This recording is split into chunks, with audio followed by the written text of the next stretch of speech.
No disrespect to corporate events, but they were all very samey. Thinking, you don't have a traditional agency background. I know talent want this. I know fans want this. There's this glaringly obvious massive gap, and I feel like I'm the one to fill it. Hello and welcome to the Sports Pundit Podcast, the show for people shaping the future of sport. Driven by my curiosity working in the industry, I've brought together leading executives to host conversations with decision makers across innovation, marketing, media, finance and performance, unpacking their strategies and industry-shaping ideas. Well, something a little bit different, I guess, for this first episode, the Sports Pundit Marketing Podcast, which is a bit of a mouthful, so we don't need to necessarily say it out loud every time. Yeah, in terms of this podcast, Jamie, obviously I won't be your usual co-host. I'm stepping in because your co-host typically is going to be Charlie Copsey, who's today's guest. So maybe just before we jump into the conversation with Charlie, it makes sense for you to just tell the listeners a little bit about why you wanted to co-host this podcast with Charlie, and then what we're going to discuss in today's episode.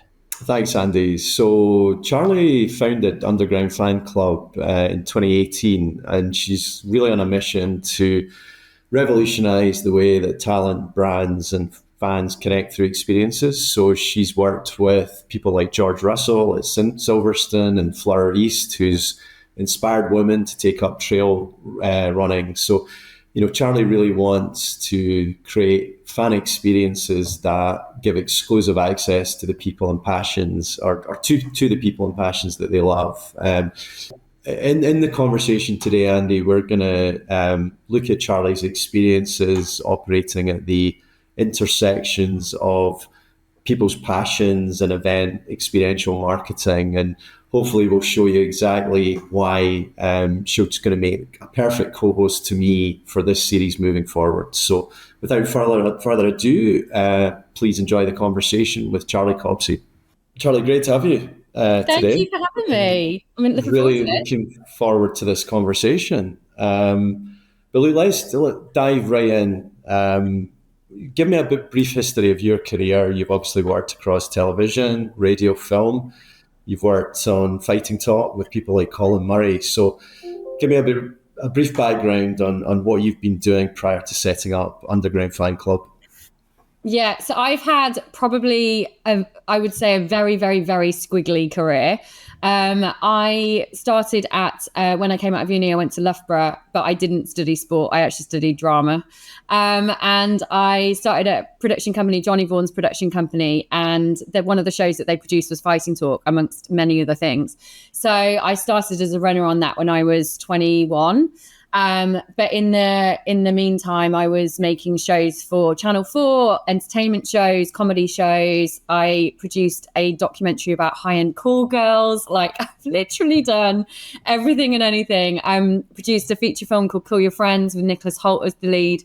So I've really had such an incredibly varied career. But the point of where this led to and setting up Underground Fan Club was definitely Fighting Talk was the main kind of the reason why I did it. If you don't know Fighting Talk, it's a big flagship show for BBC 5 Live. It's been going for, I think, about 23 years now. So I was on it for a really long time. I was on it for 18 years, actually.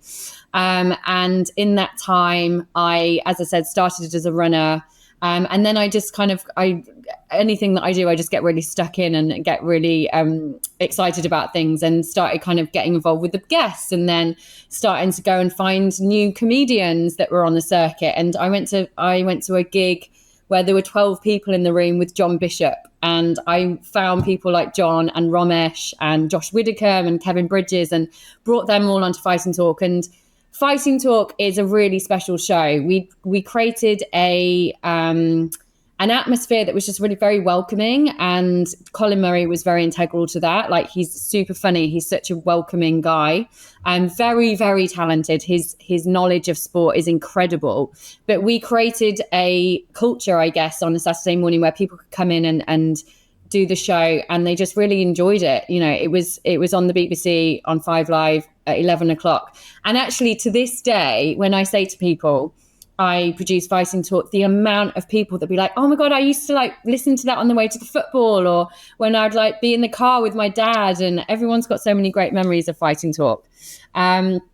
So I ended my run with that last year, but 7 years ago, I set up Underground Fan Club.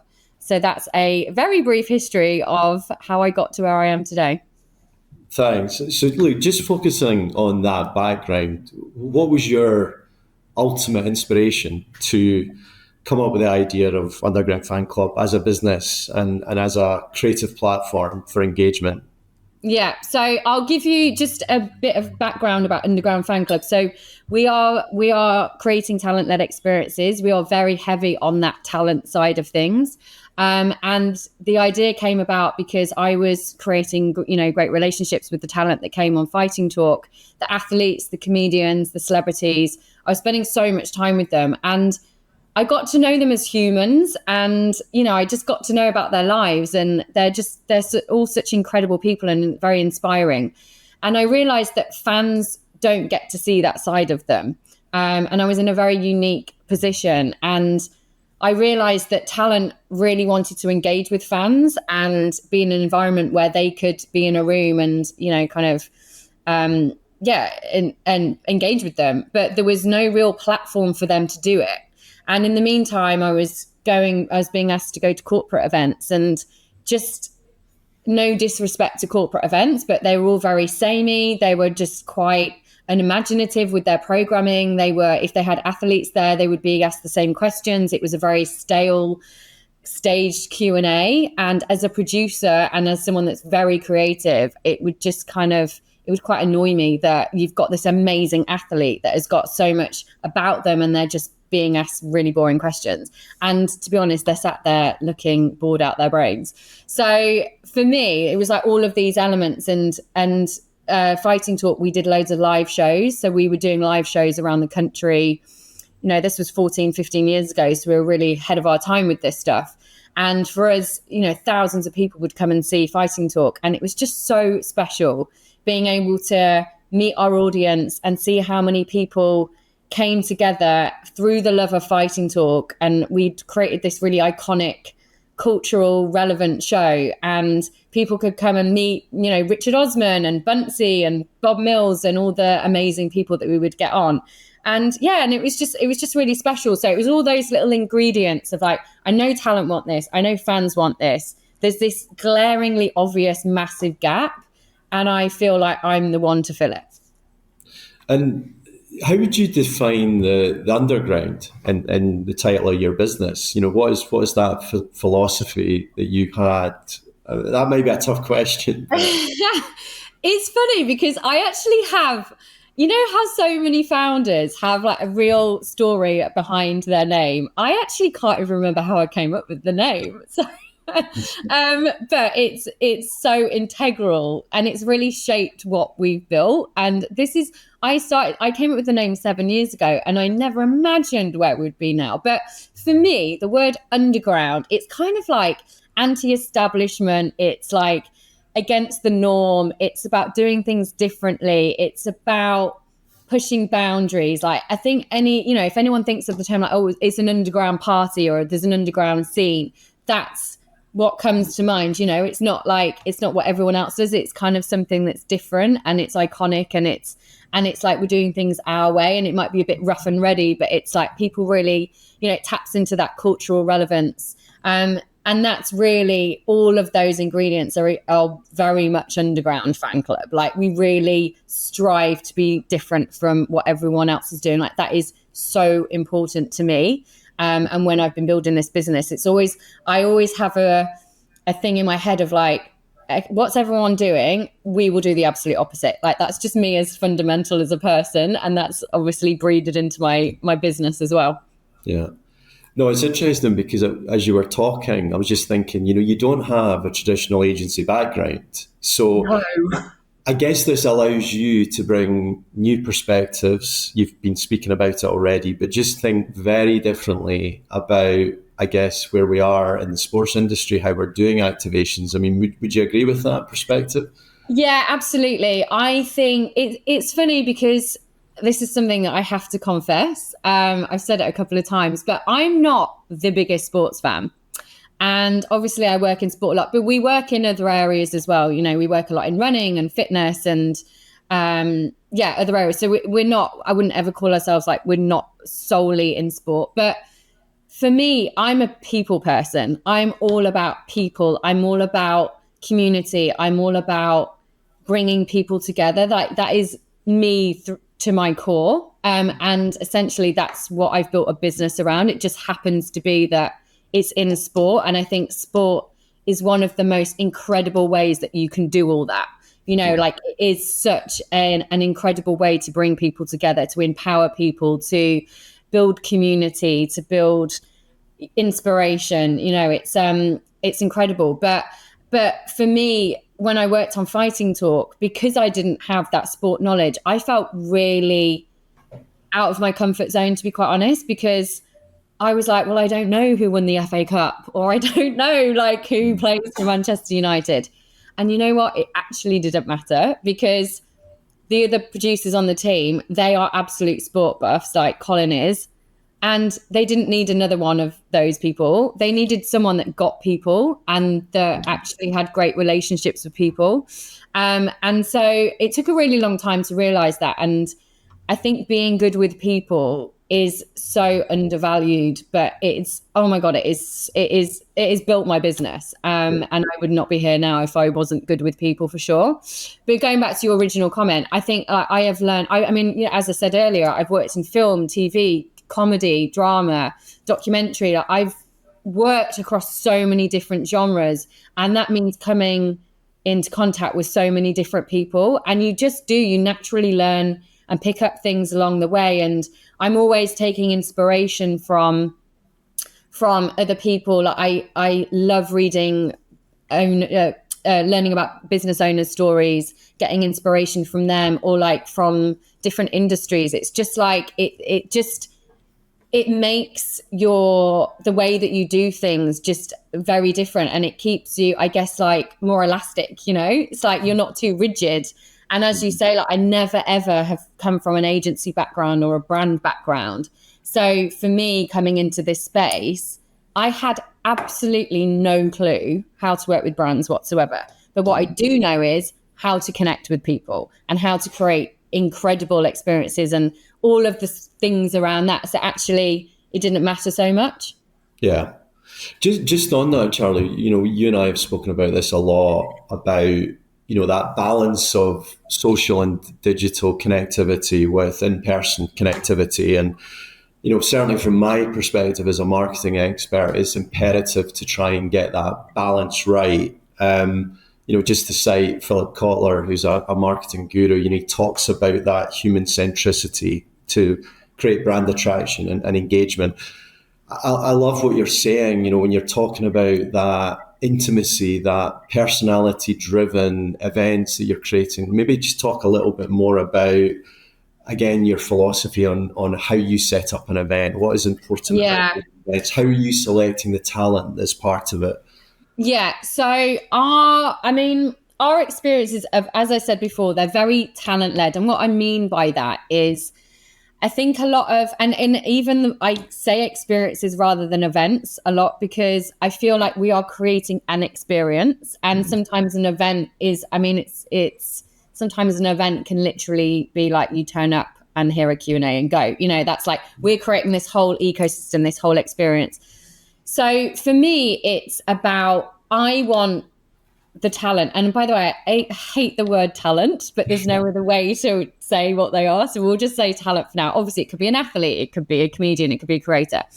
I want them to turn up, and I want them to be able to be themselves. I want them to be able to talk about their passions, their experiences. I want them to be excited to be there, and I want them to leave going, oh my God, that was incredible, you know? And I think a lot of agencies and brands like don't think about that perspective of the person. Like, these people are human beings, you know, they have feelings, they have personalities, they have, and that needs to be thought about more, I think. So we're very you know, like, we have great relationships with agents, we have great relationships. I have so many great personal relationships with people, and I think that gives us such a great edge, because I know a lot of these people, so I can, like, or immediately know, like, I know what this person will want to do. But even if like we didn't have any relationship with them, I think because our philosophy, like our brand deck, our website, we talk about talent so much and about how much we care about them. People like go, oh, that's really different. Like, oh, it's really refreshing to hear that you guys actually really care about the talent and their experience. And of course, if the talent are going to have a good time, that is only great for every single person involved. It's great for the brand. It's great for the audience. It's great for the fans. It's great for everyone, but there needs to be a bit more care and attention put into that. So as I said, like, we will really think about who the right people are. We will really integrate their personal story, their personal passions into the experience. I'll just give you one example quickly. So we did a Super Bowl experience. It was pre-COVID, I think. And we flew over an NFL player, Sean Merriman, but I knew Asmir Begovic was a massive Patriots fan. I think it's Patriots. So we just contacted him and said, we've got this NFL player, we're doing this event. And he was so excited to talk about NFL and not football. He talks about football day in, day out. Of course he does, and it's like, okay, well, this is my job. But for him as a fan, he's like, yeah, I want to be here with an NFL player and like watch the Super Bowl with you guys. And like, he absolutely loved it. And again, it was just a different experience for him, and it was brilliant. But Charlie, I guess this is a skill set that is built over time. It's almost the intangibility of understanding who you need to get in a room, how that chemistry is going to work, is the alchemy of bringing people together. There's not a lot of people that can do that. It's hard to make these events really engaging. Oh my gosh, yes. Did you say that's one of your special skills? Absolutely. I don't think there's like, I could never write a playbook. Like I could probably make a lot of money from trying to do that, but I don't think there is a obviously there's certain things, but like I've done this for nearly 20 years, and it's funny because Fighting Talk, we had 4 guests on each week. I would know and obviously it took me a while to understand. I would know exactly who would get on and who wouldn't. Some personalities will clash. They will just, like, their egos will just not go together. And it's a massive skill. And it's all about the people, and it's about that connection. And it's hard. So it is definitely. And it took me a while to realize that was a bit of a superpower, to be honest, because it's come so naturally to me. I'm like, it's not saying it's easy, but it's certainly easier than most people would find it. So it took me a while to realize that, that's actually an integral part of what Underground Fan Club is, and obviously my offering, and it just makes sense that why we're so talent orientated, just because of the way my network is. Charlie, in terms of that offering that you talk about, like experiential and community makes a ton of sense when you talk about it now, because I think there's so many brands that have gone down that community route. Like if you look at the amount of like run clubs that have launched and like all these things around community, but a lot of that's like post-COVID kind of pushback to everything going online, people working from home.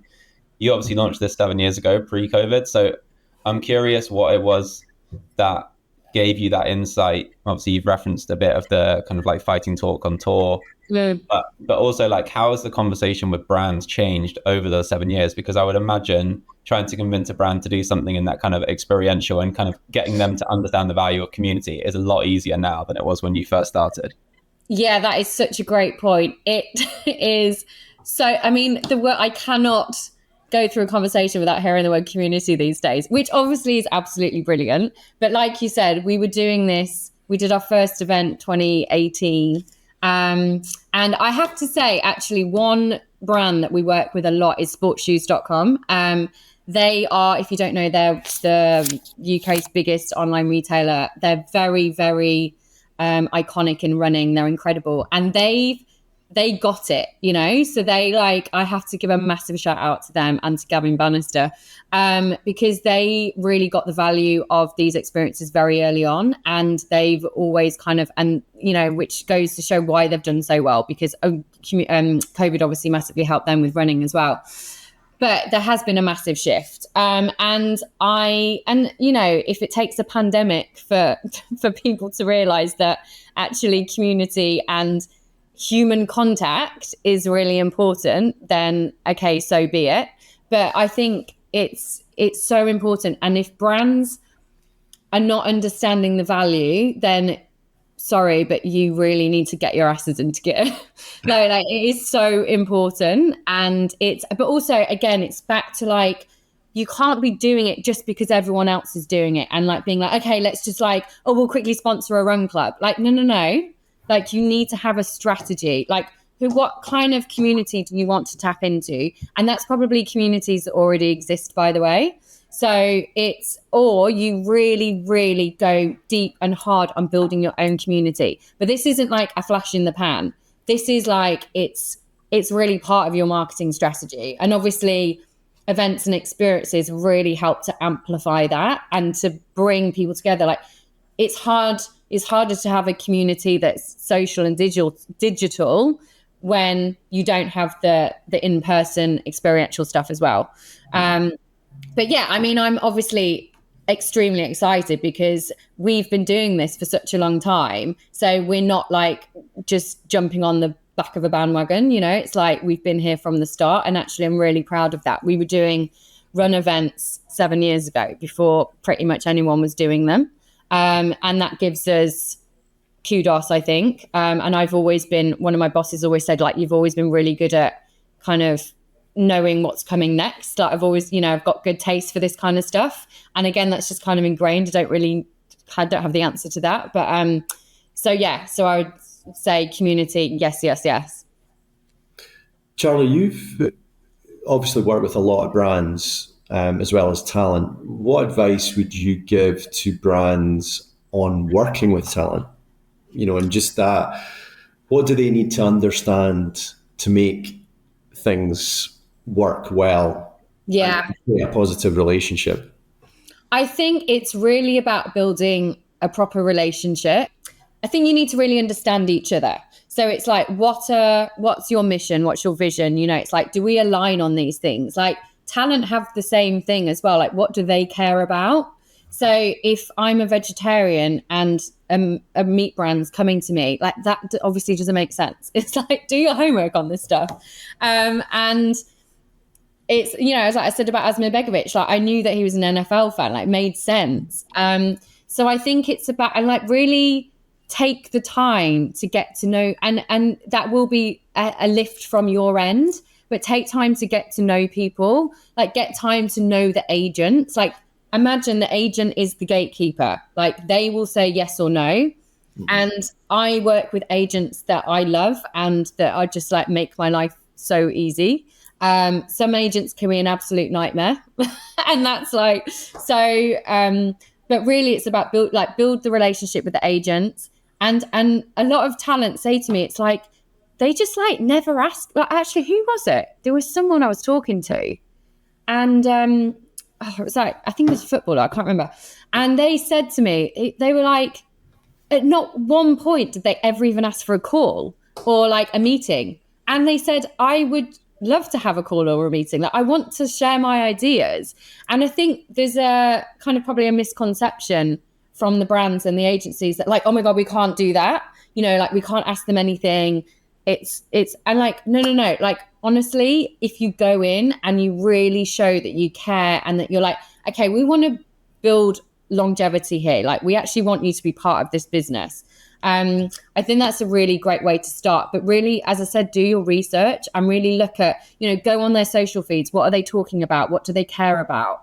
Are they into running? Are they into climate change? Are they into empowering women? You know, all these different things that is so easy to see from their socials what they actually care about. This podcast is produced by O6, but more than just being a production partner, they're also active members of the Sports Pundit community.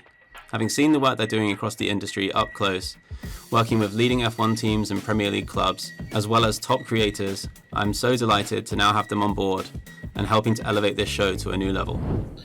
Do you think you learned all those disciplines that you've just described, just going back to your previous life as a producer, research, understanding the brand, understanding the athlete, the sort of basics, the sometimes does not come across as rocket science. Do you think that's all the disciplines that you learned at the BBC that you've now brought forward into your career now? Yeah, actually, I guess there's so much research that you do actually as a producer. And you really kind of get stuck into a project. So, I mean, it took us 8 years to make a film. And I think everything's very fast paced now, isn't it? Everything's kind of like, we've got this campaign, push this out, onto the next. And I understand that, and we have to work at a fast pace. But I think there is something to be said about taking the time to make the right decision, because anything that you put out to the world, like I've seen some talent brand partnerships, and I'm like, oh, that seems off. Like that just doesn't seem right. There's obviously been a big payday here. This isn't working for the brand, and it's not working for the talent. And I think people have to be very careful there of knowing, and this comes down to the talent knowing, what's my legacy? You know, like, what do I want to be known for?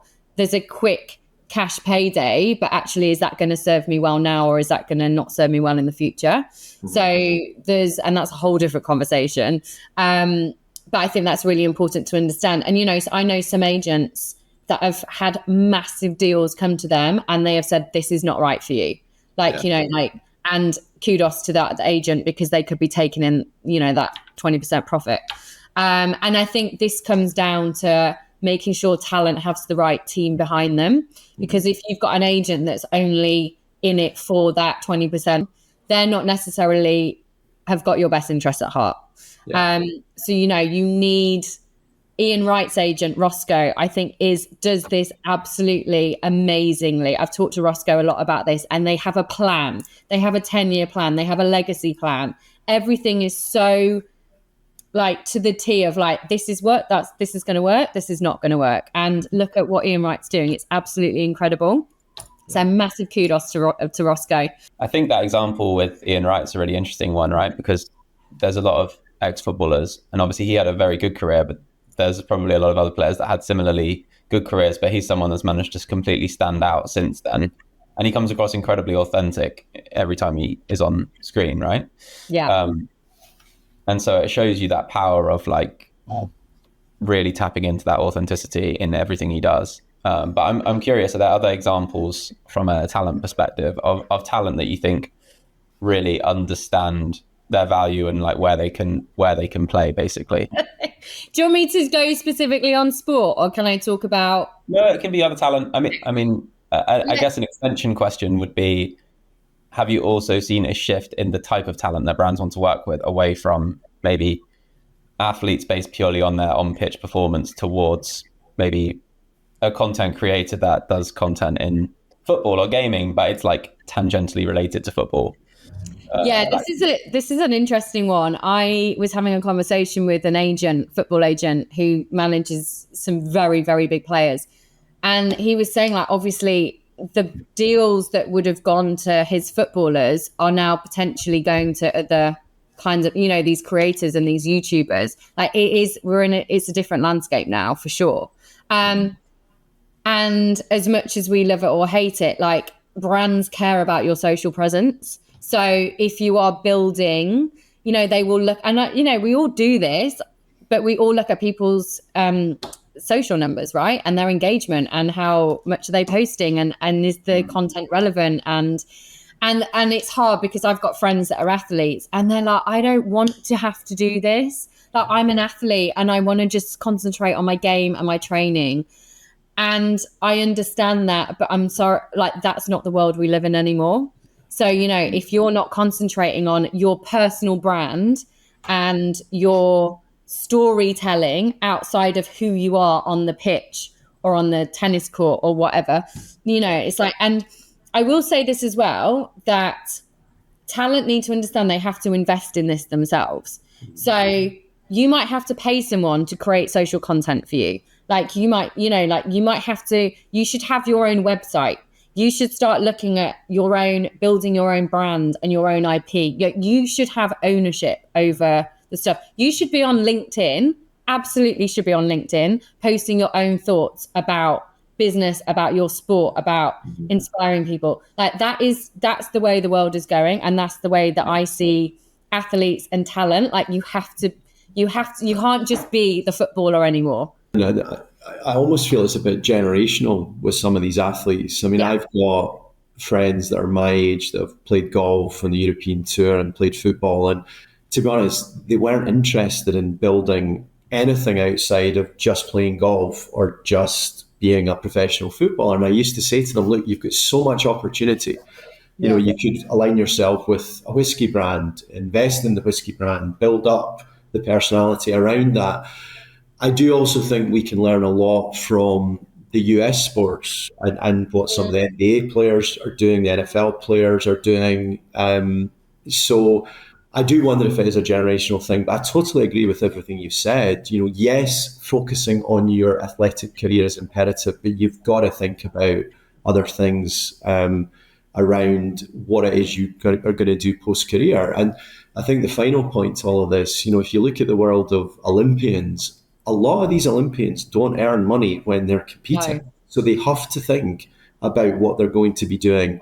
A lot of them are very intelligent. A lot of them have other interests. And now they can start to build their presence socially and digitally, but also look at business opportunities. So, yeah, it's a very, very interesting space that I personally feel is continuously evolving. Yeah, I think, I mean, for us, we did so I'm really good friends with Fleur Reese, singer, radio presenter, like what doesn't she do? But we've worked with her a lot so she's really into her running and her fitness. We actually met at an ASICS event that we produced about 8 years ago and then became good friends. But we created a campaign with Adidas at the beginning of the year, and it was all around her hair care brand Curl Kitchen. So it was around her hair care brand is for curly, coily afro hair, and it was made up by her and her sister because they saw this gap in the market. Like, they have afro hair and they're just like, there's not great products for us, so they created their own product. And but they were very much about, we want to build a community with this brand. Like, we don't want it to just sit on the shelves. And so how do we go about doing that? So we did a launch event with them. It was amazing. It was very educational. We had all these women there. And one of the big things that came out of it was that so many Black women do not exercise because of what it does to their hair. So, you know, like, they don't have time to wash it. They don't, you know, it's like, it's such a big thing for them. And then they sweat and then they can't wash it. So they don't exercise. And we were like, oh my God, this is such a massive barrier. And so we talked to Adidas and Sports Shoes, and we created a run club, but it was around empowering women to wear their hair with pride. But the point I'm talking about with this is that we created this with Fleur. She was so integral to this, and at every step of the way, it was such a great collaboration with Adidas and Sports Shoes. They really were like, we're leaning into you and Fleur and your expertise on this, and we will support and provide whatever you need. And obviously the money and the product. And it was just such a beautiful collaboration. And that's something that I would love to talk about here, because we work in a very collaborative process. We work collaboratively with brands and with talent. You know, we are all here to create something amazing. So can we all leave our egos at the door and basically come and create something really special? And I think that's like been our policy from day one. And, you know, like, we don't really often respond to briefs, because it's like brands come to us and go, we've seen what you do. You're very different in the way you do things, and we understand what value could you bring to us? And we will say X, Y, and Z. So yeah, but the point being is that, you know, like, Fleur really wanted to get involved with that, and it was all sparked through her passion for wanting to build something really, you know, something that was important to her and that she was really passionate about. So it goes back to that point of talent wanting to be really involved with something. And, you know, there's some talent we just wouldn't work with because I know that they just are in it for the money. Like, that's just not going to work for us. Like, those run clubs, Fleur turns up, she talks to everyone, she hangs out with them, she spends time with people. Like, a lot of people would not do that. So it's really important to know the kind of people that you want to work with. And, you know, Underground Fan Club's a brand. So our name's on this. Like, you know, we're not a white label business here. So that's really important, that like it's our reputation on the line. So we need to get this right as much as the brand does.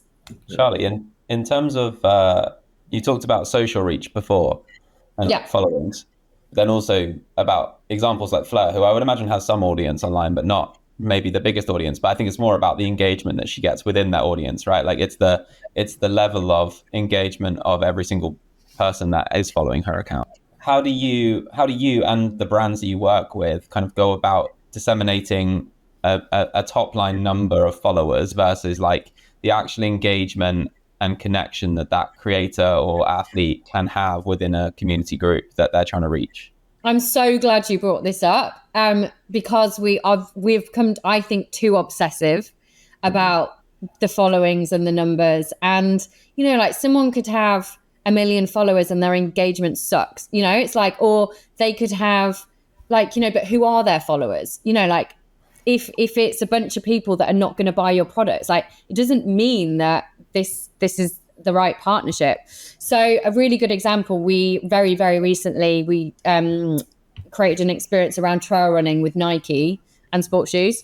And we created it with Hattie Pearson. So she has got a relatively small following. I don't know what it is. It's like 15,000 on Instagram. Nobody cared about that, because what we cared about is Hattie is so passionate about trail running. She is so passionate about getting women into trail running. And if you look at her feed, that's all it is. And it absolutely makes sense for her to be running, you know, like doing this event. And we put this out on socials and on her socials. And what we do a lot of the time is we do a lottery system so people can apply for a spot. Mostly our events are free. And then obviously we'll have a big amount of subscriptions and then we'll narrow it down. And so we sent the invite out to 50 people of the lottery, and every single person showed up on a Saturday morning. Like that is unheard of for a free event. Like that doesn't happen. But it happens to us. But because we've thought about who we're inviting, we invited local community run clubs. We invited, like, you know, we were really specific about who the kind of people we want there, because we don't want people just turning up for the free trainers, you know, it's like, and then not really getting involved. It's like, we really knew that, and Hattie's community really showed up for her. And then Nike and sports shoes got the benefits from that. So this is like such a strong message to brands. And I think a lot of brands are becoming a lot more savvy to this now, for sure. But it's like, please, again, take the time to do your research and really look at who they might like. Just because they've got a massive following, it really doesn't mean that they're the right person for you. And a micro influencer, or whatever we're going to call them, might be way better. And you will probably get so much more authentic engagement and reach from them. Mm-hmm. Charlie, it's so salient what you've just said in regards to a conversation I had yesterday with a brand, and we were talking about, it's no longer about width, it's about the depth. So, yes, you can talk about, we want to hit 1 million eyeballs, but actually it may well be better looking at someone that actually has that depth of engagement. And if you start to look at that and the metrics, that is what is so important. And I do think that's people are gonna start realizing that. It's like the community thing, right? It's like people are gonna start slowly but surely. The platforms that they're using as well, I guess, is a big part of that, right? Because for example, you could have a lot of followers on TikTok, but actually that doesn't necessarily equate to engagement, because that's not how the algorithm on TikTok works, right? So and the same way with Instagram now, I think the way that the algorithm has changed means that you basically only get served the posts of the people you've recently followed, not the people you've been following for ages. So you could have I haven't seen posts from any one of my friends ever. The last 2 years, I don't think. Instagram. I read it somewhere. I'm not sure what the exact statistic is, but it's basically the algorithm heavily indexes on the people you followed in the last couple months, rather than the people, like, rather than your friend who you've been friends with on Instagram since you were at high school together, who actually you might annoyingly be like, they're the one you want to see their updates. Yeah, I know. But then you've seen, like, I mean, Sports Pundit's got a newsletter. A lot of people now have newsletters. I guess people can own their audiences as well. So, like, have you seen shifts from the creators you're working with trying to kind of like start to sort of own audiences in other ways, and how do you think about that within your Yeah. So I think there's a lot of education to be done around this. You just hit the nail on the head. Like, you don't own your audience. Like no one owns their audience on Instagram or TikTok or Twitter, if anyone used X, whatever. But so like building your own community and your own email database and data capture is so important. Obviously, we do that with Underground Fan Club as well. But for talent, this is something that is so new, and we're definitely, we're looking now that we're, looking at different ways of working with talent. We're talking to more people about like how to build their own IP, their own brands, and their own community, and that is so important.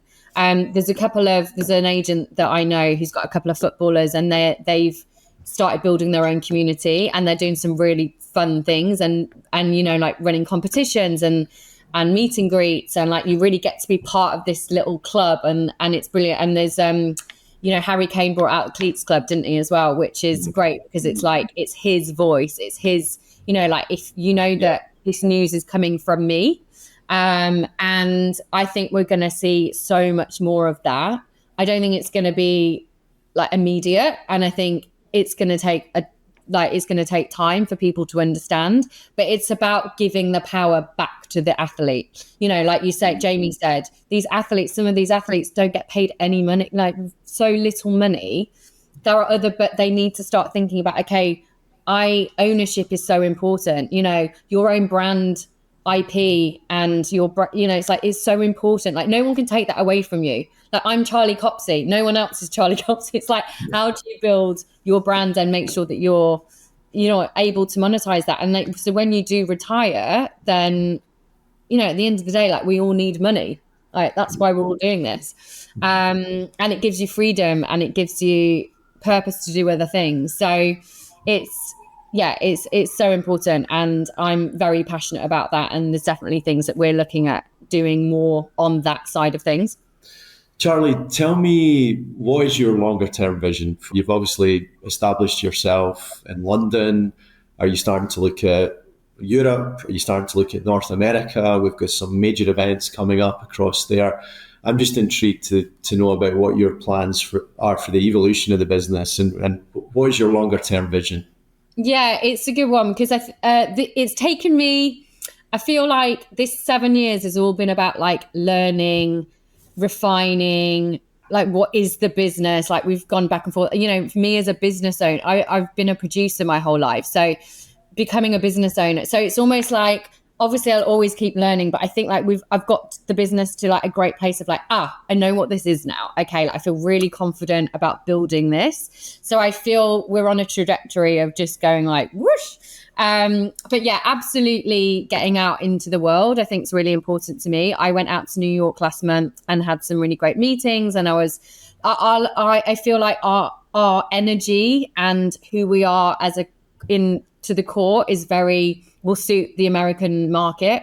And I think the way that sport is just on a different scale over there, and obviously talent, and the way that I think, I feel like the States are quite ahead of us on quite a lot of things.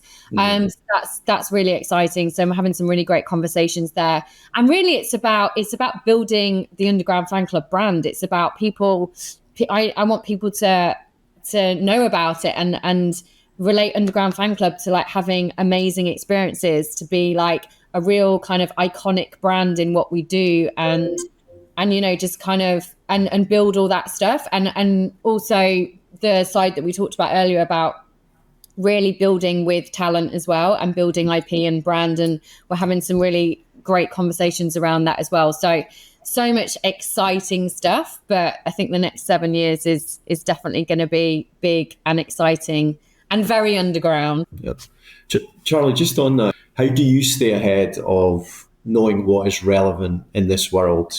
Because you and I have discussed this before, there is so much to learn around marketing communications that's constantly evolving. I mean, have you got any sort of examples or advice you can provide the listeners on how you stay ahead of what is the next thing, staying in the I think obviously, as I did touch on, it's like not being too focused on sport. I think that's where I really get a lot of value from, to be honest. Like I was listening to a podcast with Gwyneth Paltrow the other day, and her building Goop.